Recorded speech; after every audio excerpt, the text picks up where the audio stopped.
This is funny. Uh, let's do funny Trump first before discussing Trump.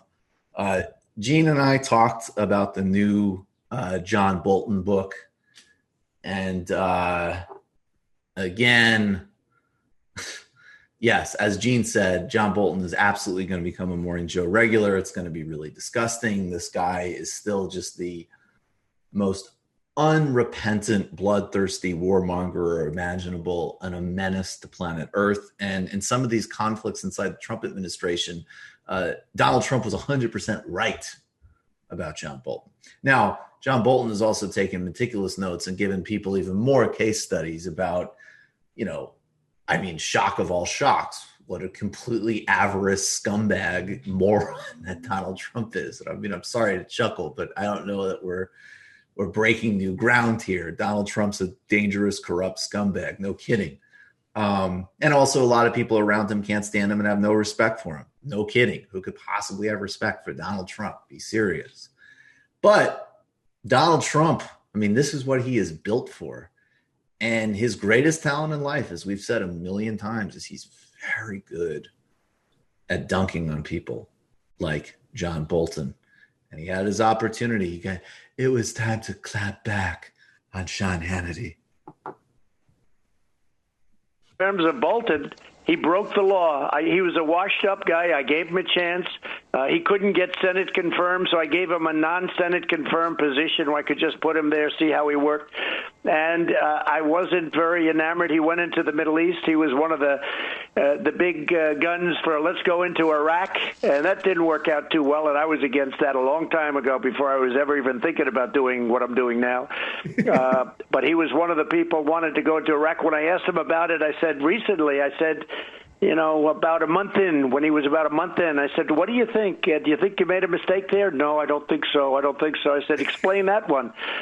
So the terrible thing that he did. But he broke the law. Very simple. As much as it's going to be broken, this is highly classified. That's the highest stage. It's highly classified information. And he did not have approval. That's come out now very loud and very strong. And I appreciate Ambassador Lighthizer in front of a committee today on an unrelated topic. They asked him that question. One of our friends in the Democrat Party was very nice to ask him the question. And then he said, absolutely not. Trump was tough on China, but nobody's been tough like me. Nobody's been tough like me on China. We're taking in right now billions and billions of dollars from China. I gave a lot of it to the farmers because the farmers were targeted by China. Nobody's ever done that. No, nobody's ever done agricultural targeting before, really? I love, he's totally right about Iraq. He's lying about his position. The first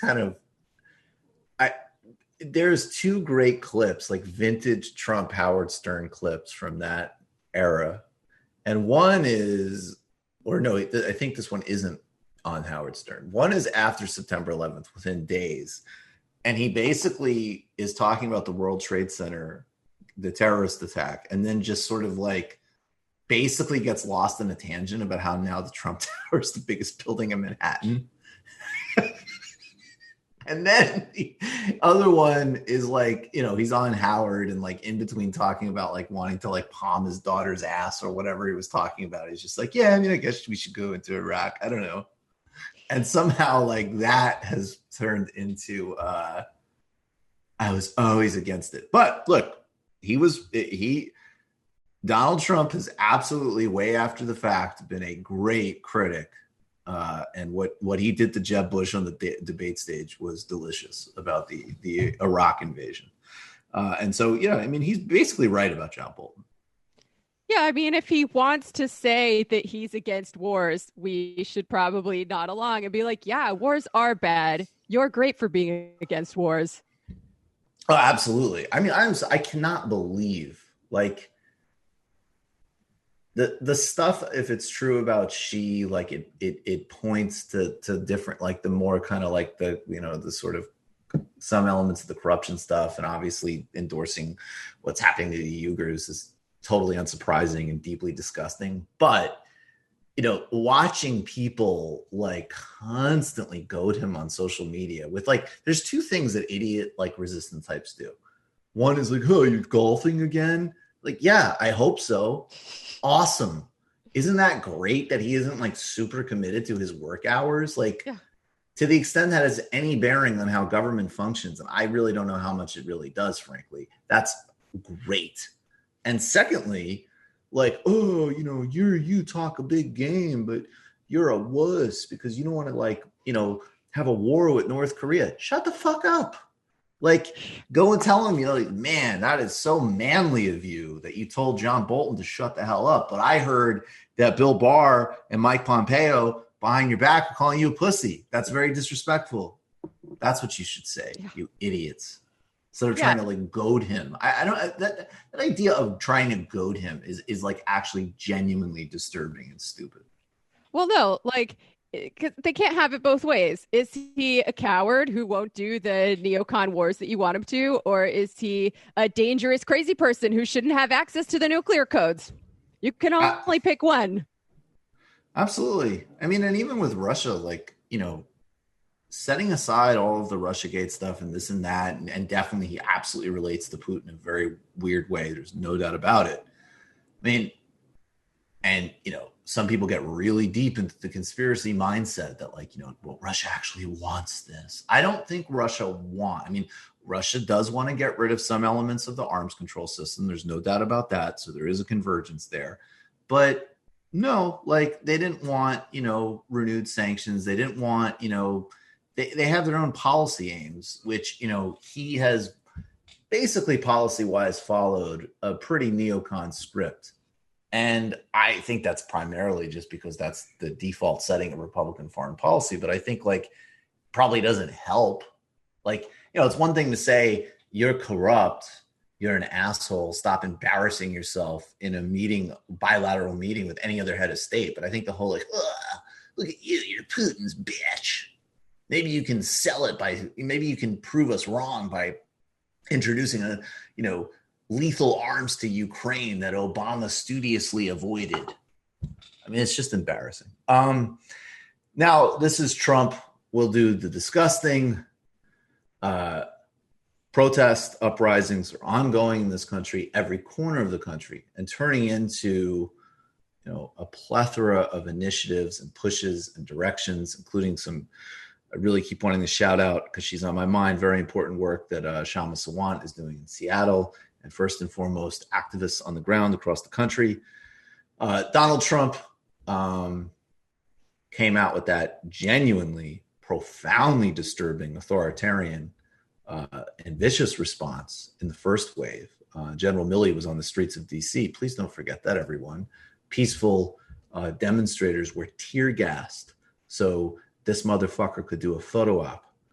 And then he did his toothless executive order.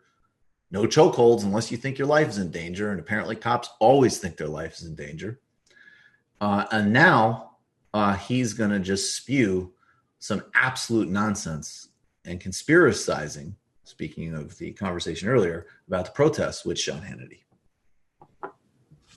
So all these protests have been going on for weeks, and talk about social distancing kind of went away almost completely from what I can tell. There were many people I saw that were not wearing masks, and even some of the politicians now that are critical of you having a rally in Oklahoma on Saturday.